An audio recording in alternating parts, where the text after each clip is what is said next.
My name is Colin Lee. I work for this company called Mozilla. It was actually a random circumstance. I wore all the corporate gear today, believe it or not, which sounds crazy.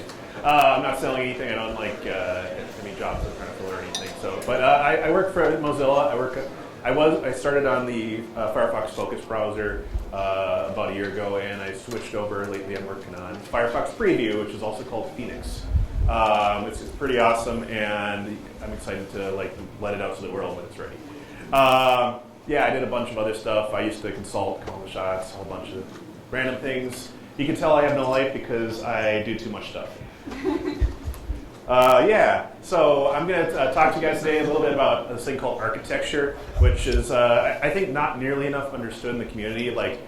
I think people think of it as a thing that, some wise dude, wizard in the corner, knows. So some stuff I'll say. We'll talk about why architecture matters to what you do, how you might choose one, what the industry is doing at large, how we decided at Mozilla on my projects, what we chose, and then how to make an architecture work once you've got one. So why does an architecture matter? What does it do? Point of an architecture is change and risk. So when you write code, there's a few constants. It's like death and taxes are a constant in life. In code, you're always going to have changes. You're always going to have product risks of all kinds and sizes. Martin Fowler says a lot of things. One thing he said is, if you're afraid to change something, it is clearly poorly designed. And that is kind of like a really good thesis statement of what an architecture kind of does. A lot of what we do as programmers, we're introducing features, we're fixing bugs, but fundamentally it's all about changes. If there weren't changes, there wouldn't be a constant stream of new bugs coming out. And that is a large part of what we do, is we fix bugs in order to create more. So change and risk. So architecture is important because it reduces the cost of change. That delta you pay every single time you have to pay the piper. Product manager says, I want a special screen where the client can sign off on X and Y. And if you picked a good architecture, it's not going to take as much time and as much energy, and people might actually understand the code. And this is kind of a crazy thing. As people think of software, if you're a good engineer, they think you write code that's incomprehensible. They think that the guy in the corner who's been there for ages and nobody can really read that stuff, they think that's good. But architecture is about structuring your code in a way that it's easier to make those changes, that anybody on the team can step in and do a decent job. Software gets very, very complex. Every time you add some new dimension to your software, that's another way that things can break. But when we add architecture, what we're doing is we're adding rules and structure. The entire internet is based on rules and structure. TCP/IP is a bunch of rules and structure. And even if you don't agree with TCP/IP and how it was done or anything like that, the fact that we have rules is important. I know they sound boring. We're all about rule breaking in the programming community, where we tend to be a little, anarchists. But in this case, it's about making your jobs easier by doing something that feels a little, like you're. Anyway, it's a little red tape there. But by less complexity in the way that you build things will then cut the cost that you pay down the line. And that's why we're doing this. So 2 things you want to look for sure when you're looking at building an architecture for your app or whatever you're going to do is what we call separation of concerns. That's where things that are similar go together, things that are different. Things with different purposes don't go together. That thing is simplicity. Separation of concerns, a good architecture will separate anything that changes a lot or which is very hard to change. Now, for most people, you're building something that presents a view to the user. There are apps that exist that have no view whatsoever, but I think for 90 5% of the people in the room, the thing that will change the most in any app is the view, the I/O, the whatever talks to the user. And so a large part of what we do with architecture these days, the reason why you hear all these architecture names that are acronyms with the letter V in them is because what we're doing is we're taking this view and we're trying to get it as far away from the rest of the code as possible. Because the view is every time that PM tells you, I need something, you're going to be changing that view. Like, without fail almost. You know, that's not fair. There's going to be times you do some like back-end changes. Simplicity. You know, is the thing that you're going to use for architecture, is it easy to read, easy to understand for your team and your use? I mean, can you make sense of it? It sounds simple, but simplicity is not easy to do. It's actually, I'll get into that a little more. It's hard to write code, It's hard to write code most people cannot understand. That's true. But it's actually harder, takes more time and skill to write the same code that people can understand.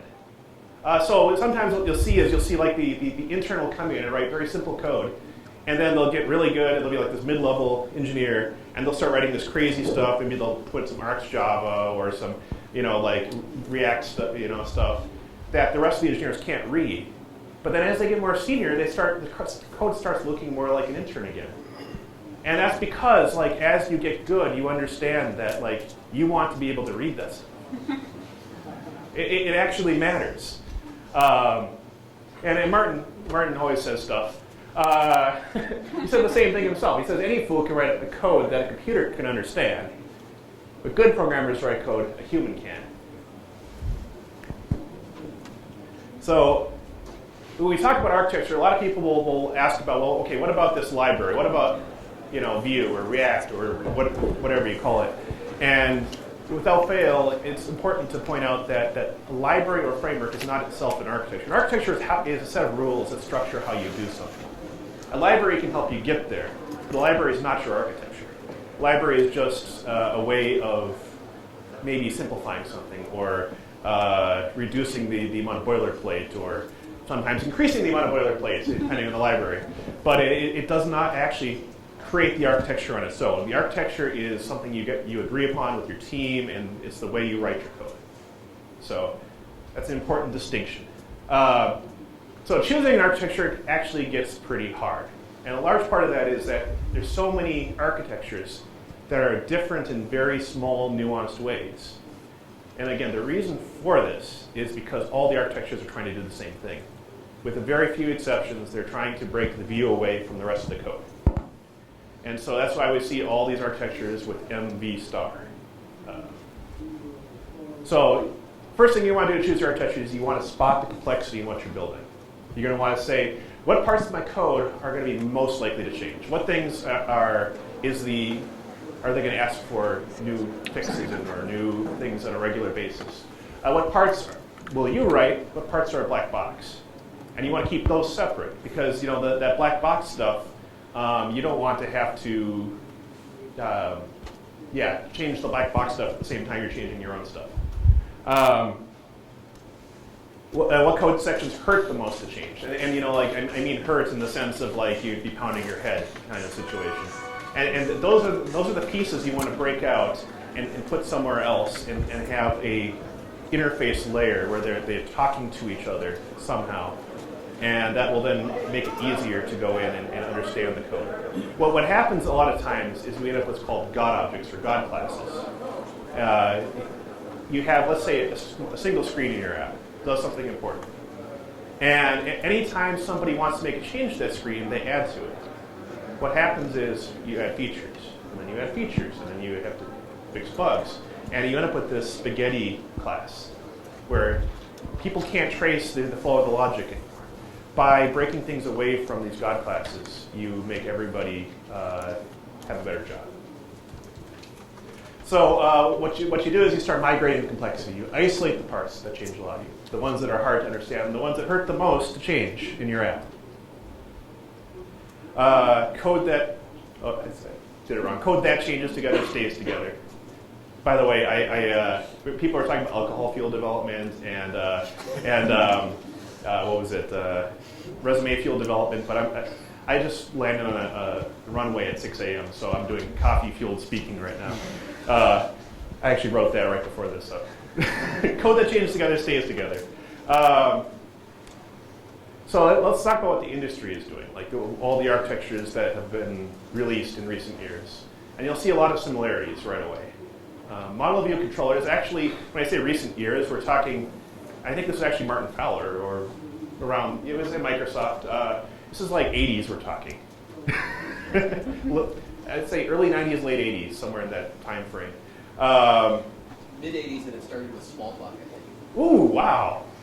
So it goes before Martin, but Martin added some other sub-specializations of MVC. Yeah, so thank you. Going to sleep on me. What is going on here? Sorry. Going to wake up in a second, I think. The screen is like freaking out. AV problems, guys. There we go. There you go, you're right. So yeah, again, like the most important thing to see here is not necessarily that there's a model view and a controller, but that's the hallmarks of the architecture. The most important thing to see is the view is separate, because you'll see that again and again and again.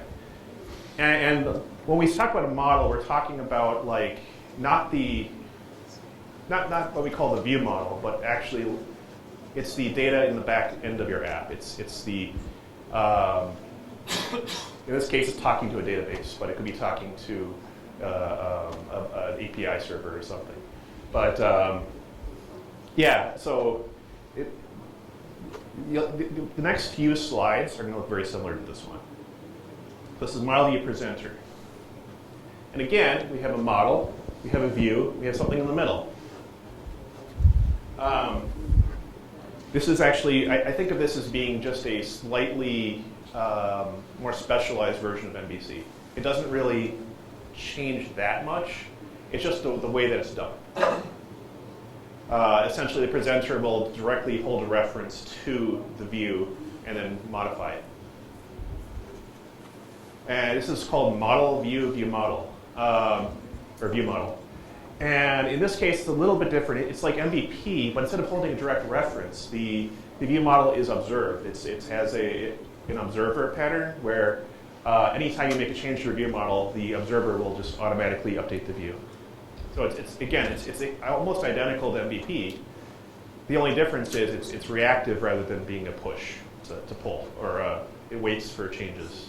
If that makes sense. Not pull. Yeah, it's reactive. And model view intent, some people may call this like Redux, or there's other names. I mean, it's a little bit different than Redux, I suppose, mostly in naming terms. But this is where we start getting into what we call Uni-Directional Architectures. The idea is that if you have more places that you store your state, they're more likely to get out of sync. And so by moving things in a single direction, from the user to the model and back to the user again, you can kind of like keep all your state in one place. And one thing that's interesting about these kinds of architectures is they tend to be immutable state. So one thing that's nice about that, especially if you have like kind of a single bus type architecture, is you can actually do crazy things like what they call time travel debugging. Because the entire state of your app is representable in the system, you can actually walk your app through all the states in a determinative fashion. And you can go backwards, you can go forwards. It sounds cooler than it is, maybe, but I would say if you can use it, use it. But yeah, just because something is buzzwordy, don't assume that it's better. Anything that's MV star is better than not doing architecture. And that's a great lesson to get out of this. This is called Viper. Again, you'll notice it's very similar to a lot of the other ones we looked at.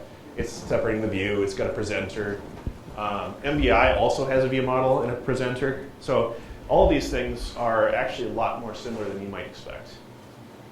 I think they do Viper a lot on iOS, and it's very, very similar to the other architectures in the MV star, even though it doesn't have the M in it.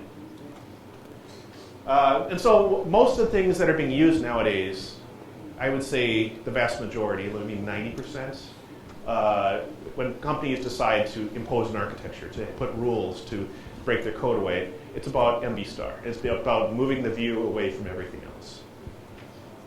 So we'll talk about some corporate architectures that companies have done. I specialize in Android, so I work on the Android apps at Mozilla. So I'm going to specifically target Android architecture, let's say like framework pattern combinations here for the next few slides. So Google with Android, they decided to do something like MVVM with a repository pattern, but then they came up with something they called architecture components. And that's a little tricky because, again, these are libraries, and libraries are not architecture. And so it can be confusing to people that they're adding architecture components. They may not actually be adding architecture to their app. They're just adding libraries. I think for the most part, if you're building an Android app and you use Google's Android architecture, you'll do okay. But even that isn't very opinionated. You have to have an opinion of your own. And the way to get that opinion is to go through the process I talked about earlier. Analyze your app. Analyze where the changes are made. And build your app around that, or your architecture app. This is another recent one. This is more opinionated. It's more like a library that empowers an architecture. I don't want anyone to think that libraries are architectures.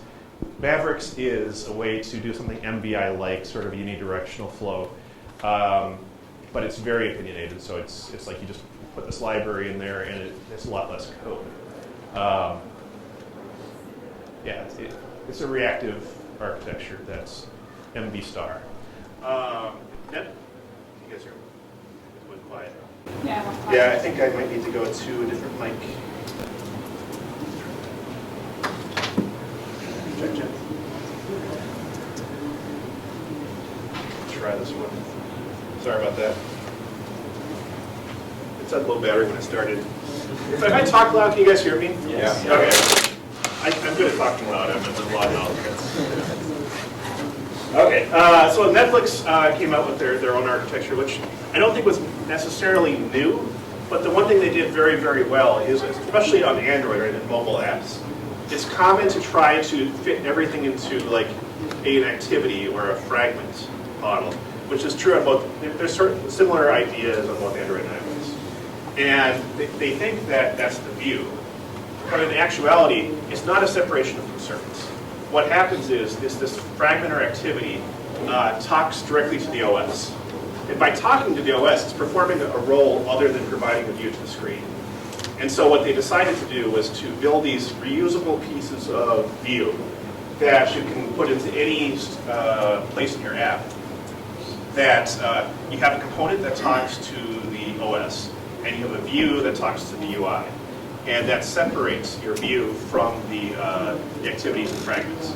Because everybody thinks that an activity of fragments, that's got to be a view. It looks like a view. It has UI.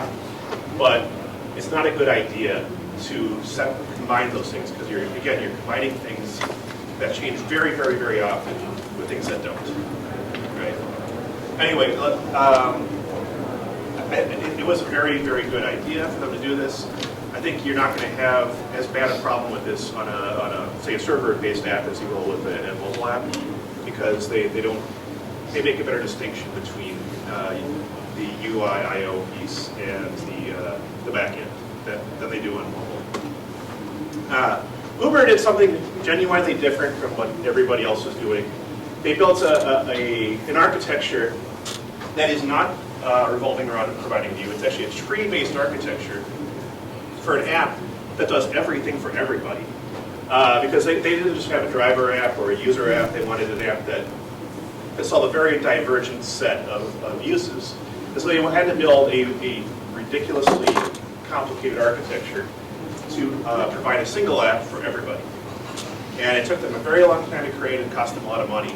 And the great thing about it, if you're actually building a mobile app, is it's cross-platform. But I don't know whether I'd recommend it or not. I think it was great for Uber. I would say it would be good for a company with a very similar use case to Uber, where you don't necessarily care about separating the views so much as you care about divergent use cases. you're basically building 10 apps into one. That's what Uber's Ribs did. So Square did their own MBI. And unfortunately, like it hasn't stayed very constant, and they changed definitions of lots of things. And so I kind of felt a little weird about it. So let's talk about how Mozilla decided on our project what we're going to do. So we set a series of goals. What are the things we want out of an architecture? We want single responsibility. We want each thing should only do one thing. We want it to have easier testing. Now, when you're talking directly to the OS, you don't want to test those things because that's what Google does for you on Android, for example. You don't want to test the things that were already tested by your backend frameworks, the people writing your backend. So what you have to do is you have to create the separation because now you have an API you can test. And that separation makes your testing possible.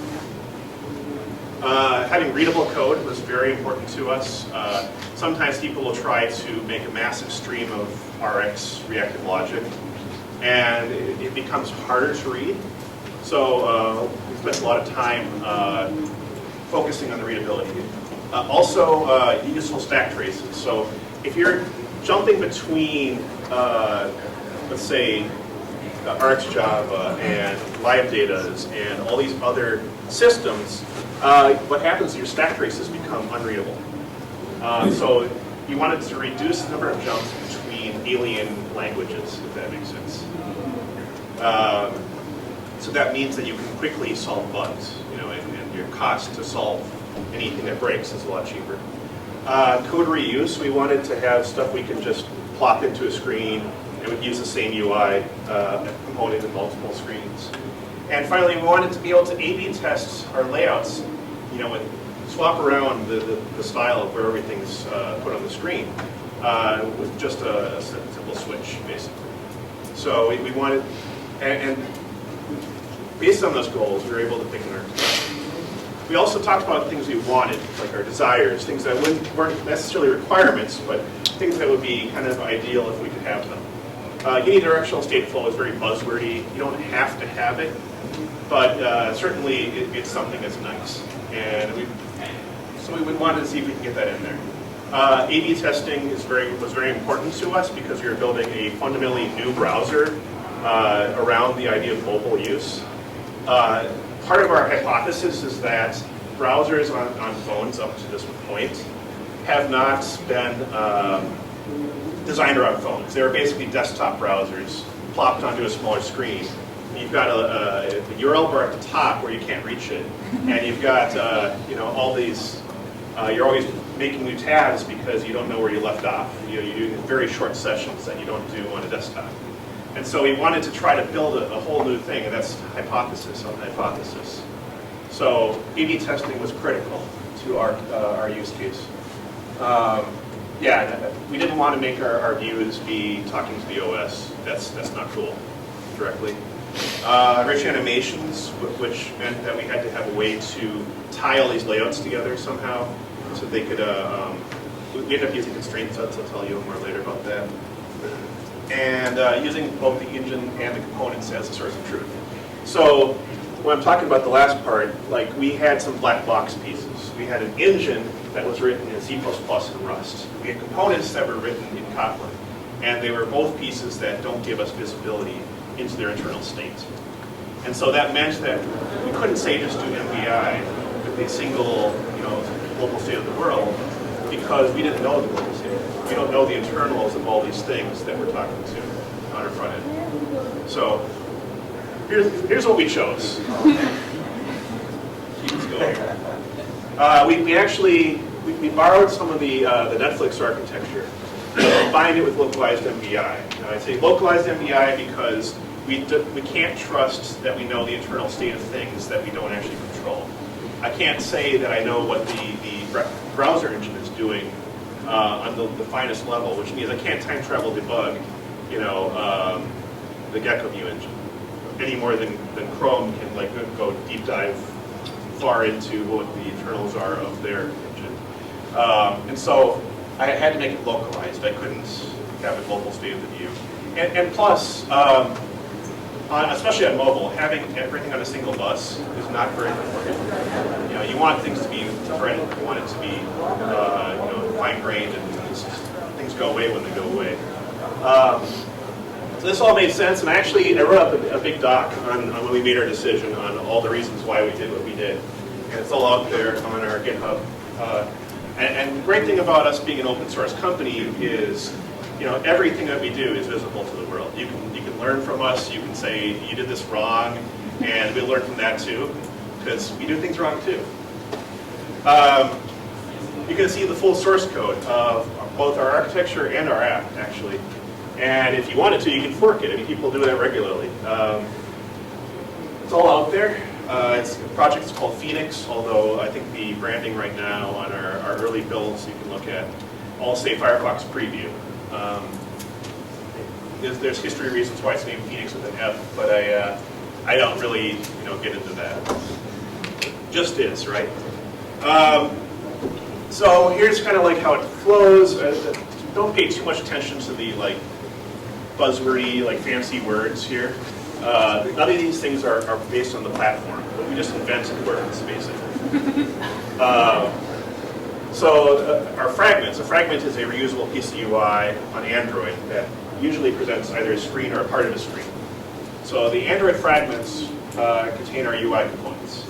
An UI component is kind of like the back-end piece that talks to the OS for that piece of reusable UI. And our UI components then launch UI views, and UI views actually inflate the layouts in most cases, although you don't have to. You could use an existing piece of UI. And we have constraint sets, where we apply constraints dynamically to our layouts. What that means is that once the things are plopped into the view, we can do anything we want with them.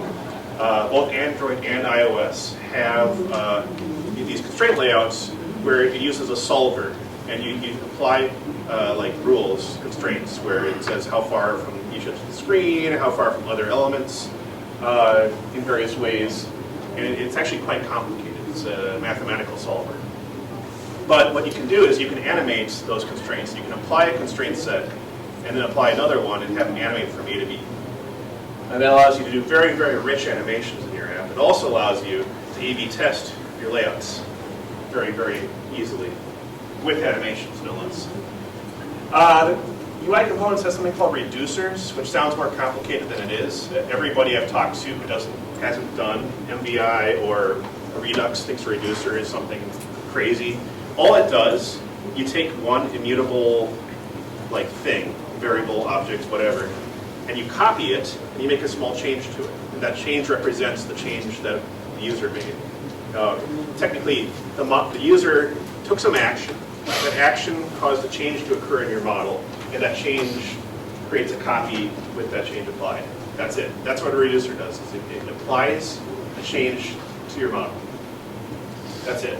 And it presents it as a new copy of the state of the app, the view state is what they call it. And finally, so the UI views, the view that we present, lets users click on buttons or interact in some way. And every time there's an interaction in any way, shape, or form, we create a new variable, a new object called an action. The actions then do this whole linear unidirectional thing. So the action of the user creates a change in the model. The change in the model causes a change object to occur, which then goes to the reducer and creates a new copy of the model with change applied. And that's your unidirectional architecture. Sorry if that's complicated, but it's actually not. It sounds worse than it is. If you can actually see the code, I don't have. If I dive into the code, it will take a long time, and I'm not going to do that. But it's all there. You can learn from it.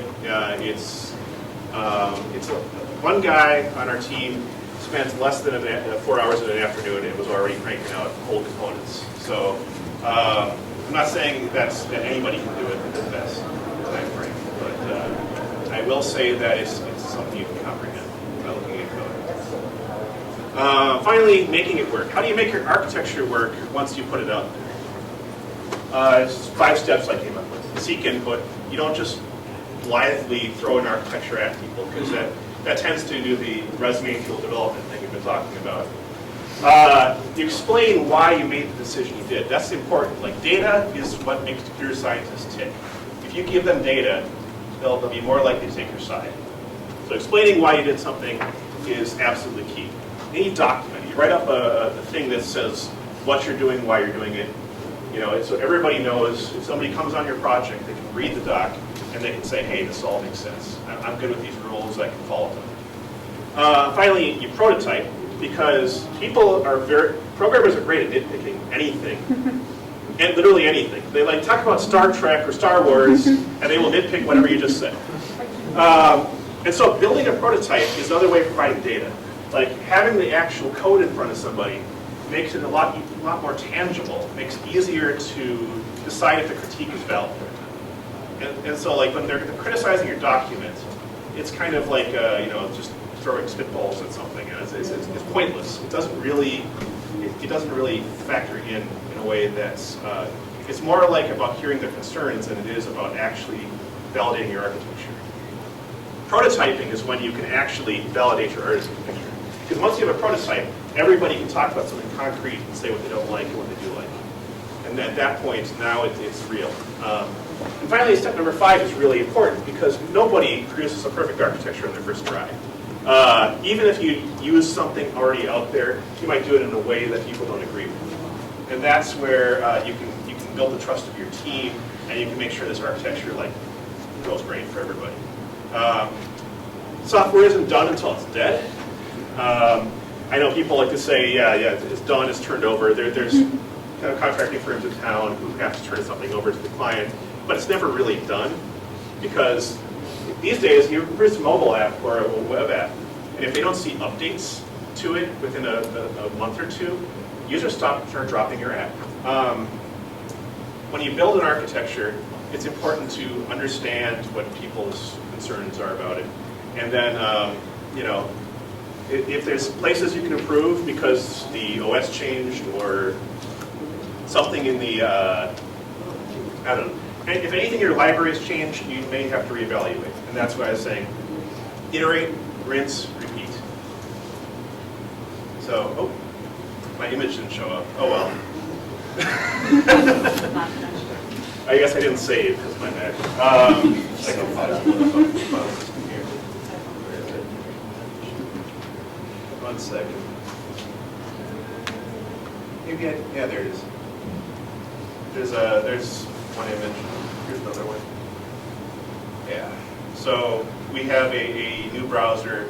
It's in very early phases right now. We're not in the Play Store yet, but you can actually Google right now. You look up Firefox Phoenix and download the latest build of our development stuff.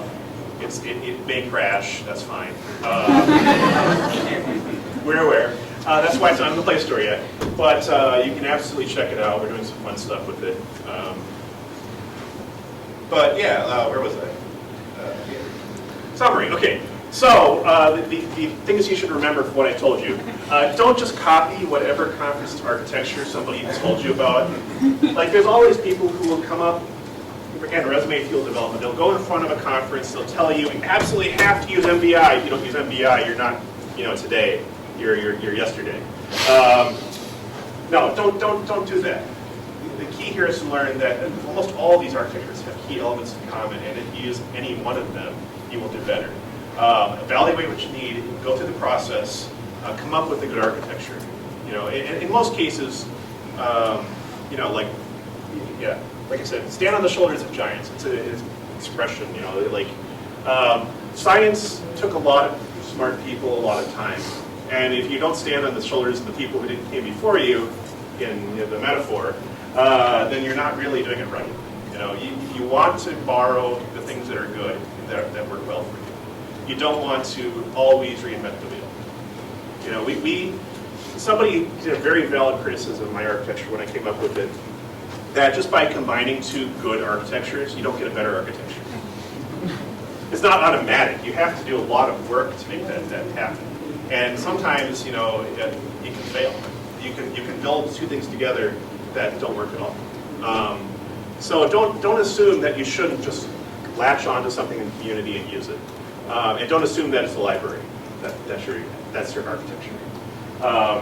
make sure you understand how things fit together and why they fit together. And yeah, finally, it takes more time to write code that's easy to read. If you're a manager and you're managing developers, understand that just because the code is easy for people to read doesn't mean the guy's an idiot. That's brilliant. You want your whole team to write code like that. And the way to do that is to impose rules. Not force things down their throat, but certainly have an architecture. Yeah, I can take some questions. More questions? So you might have this in that GitHub wiki about why you chose the Yeah. architecture you're using right now. But do you have a lot of experience? I mean, do you try out an architecture, or do you just sort of read the page on what it needs? How do you decide on an architecture yourself? What's the process? So, like I said, I have to evaluate the needs first. That's the very first thing you do. Is you look at all the stuff you're building and what's going to change, and you pick up something that works for those goals. You see, so I came up with like 7 goals and 6 desires, and based on those, I had a better shot at deciding which one was right. And again, they're very, very close. You could choose wrong and still be fine. If I had gone with MVVM over MVI, nothing would have really been bad about it. There aren't a lot of bad choices, but there are some. Yeah. How do you keep up with the new architecture fragments? How do you wish? How do you keep up with the new architecture fragments which are coming up? I don't. You should pick an architecture and stick with it until you're ready to rebuild, with the new framework. At least what's in this particular case, you have looked at what Google is doing, what Yeah. Netflix is doing. So is there? That took a lot of time, I had to go over all of the, an entire a survey of all the architectures being used by all the major companies in our industry. I looked at every company that does a worthwhile library, basically, in Android. And that was a lot of work. You can't just do that all the time, and you don't want to. Once you build to an architecture, you should kind of not stick to the architecture, but you should massage it into the shape you want it to be. I think if you're going to start with a new architecture, you need to start with the new app, basically. I mean that's not fair, but close enough, because by the time you get an app that has no structure to it, it's going to be very hard to force that structure at that point. Yeah. Other question? You described the architecture as a set of rules. Yeah. How flexible are you with breaking those rules? Is there ever Yes. Yeah, you can force them? To be honest, we don't enforce it strictly. There are cases where people break them. One of our problems being an open source company, and where we have people who don't work for us, who are not on our payroll, is people will come in and add code and do things that are outside of our rules. And we can just accept the code and then make the changes ourselves. We don't have to force things down people's throats. And by using an architecture that's easy to understand, we deliberately hid all the Rx Java behind the architecture library code so that nobody had to actually write any Rx code. We actually use Uber's library to auto-dispose our Rx stuff so people wouldn't have to know about lifecycle in order to use our architecture. And so we went way out of our way to make this easy to use so that people would use it. But if they don't use it, we have people who can just step in and add that structure. Yeah. So no, we don't strictly enforce it. Hi. So along the lines of what you've been talking about with the last couple of questions, Yeah. something you're literally in the middle of, at what point do you decide you literally need to do that start from scratch with a new architecture? Since any architecture you can technically massage along and rewrite big chunks and maybe even end up with a new architecture, when do you hit that breaking point where you really need to start from scratch?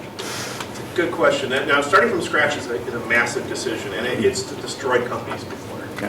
And so, I think it is possible to massage an architecture into an app, but it depends how big that app is. Sometimes it may be better to just massage slightly. Don't go whole hog and force rules on every existing piece of code. It's possible to just add that structure and do all feature code in there, and then over time slowly start to bring things in. I mean, in our app, our architecture is in no way forced on anybody. It's there because it's useful. So I could see somebody applying that kind of thing to any app, just start putting in some kind of skeleton to build on. Maybe what was the decision when there's an existing Mozilla app for Android? So what went into the decision of saying we need to create Phoenix as opposed to So the reason for improve that one? Phoenix, first of all, it's a total redesign. But secondly, more importantly, there's something called Servo. We completely redid the engine as well. And we did something called Android Components. So we wrote brand new back-end pieces that were written in Kotlin that were talking to that engine as well. So now by the way, if you're writing an app on mobile, especially Android, the Android components aren't strictly for browsers. But most of the pieces are for a browser. But we have like A/B experimentation frameworks, we have telemetry for your metrics, and all of this stuff is available in the open source for anybody to use. Like Glean metrics you can pick up and start using. I'm forgetting names, all this. Fretboard. Fretboard is our open source A/B experimentation framework, and we have an open source server to go with it. And you can run your own experiments just like you would with any one of the expensive A/B backends, all open source. And we provide that. So you should check, if you're writing an Android app, you should check out Android components. But the thing is, we wanted to build from all of our apps, all of our Android apps from the same components. Because that allows us to share code, it allows us to have a single API, makes things more, what's that? Sorry, I heard somebody say something. By having all this stuff shared, we're not reinventing the wheel, and we're not having a spaghetti code that nobody understands. We know that it'll be more high quality. Hi. Okay, what's the relationship, if any, to the iOS side? Yes. So, that's a good question. So Phoenix, the idea was, again, Servo and Android components. Because of that, Phoenix is initially an Android project. But if Phoenix turns out to do really well, I think there's already a lot of people on the side of let's build an iOS version of Phoenix. I think the time frame for Phoenix, we should have a serious beta preview thing out by summer, which is pretty aggressive because we honestly started in the middle of January, and that's for a browser that's kind of crazy. So I would say maybe in the next year we'll have something iOS. It depends on how people feel in the community about the Android version. I think that will be the proving ground to say, hey, let's get the iOS version cranked out. It is a lot easier to build browsers for Android because Safari, Apple locks everything down with Safari and forces people to use their browser, unfortunately, as the base. Go ahead. Would you say that any of these architectures would be applied to development in the back end as well? Yes, absolutely. The view in that case would be like your REST interface.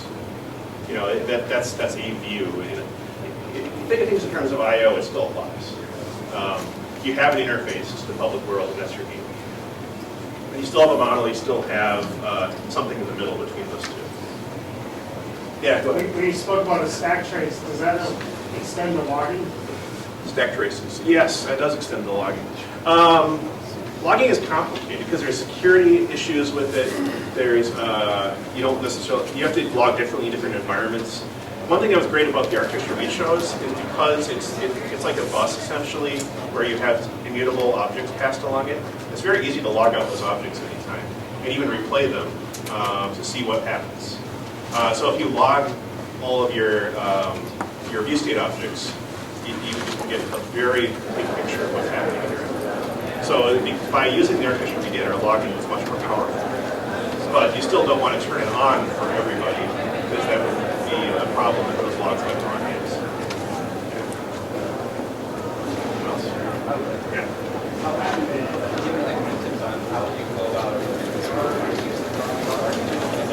How would you go about convincing people who aren't used to this about architecture? Yeah. I mean, there's some really great talks out there. I'm not the only one who does talks on this. Mark Preller is famous, of course. I'm just a guy. No, there's a lot of good talks. You can point them at YouTube if you have to, or you can even try to I think it's important to explain things in writing. I used to work at Amazon. Not everything Amazon does is right by any means. One thing they do well is they read, they write the document, they read it, and they comment on the reading. And that means that instead of commenting on arcane concepts that's very abstract, you're commenting on a concrete proposal. So if you put something in writing, it's more powerful because you're talking about data again. It's like that prototype I talked about. Putting the prototype in front of the programmer stops them from commenting on things that aren't real. Putting a document in front of people who are managers gives them something real to talk about. So I would say document. So write something. Yeah. You're talking about when you explain why you choose an architecture, like different data points, like this. Yeah. What are some of the cycle kind of base points? What are some of the things like Yeah, well, I think I showed you the 7 and 6, the desired needs.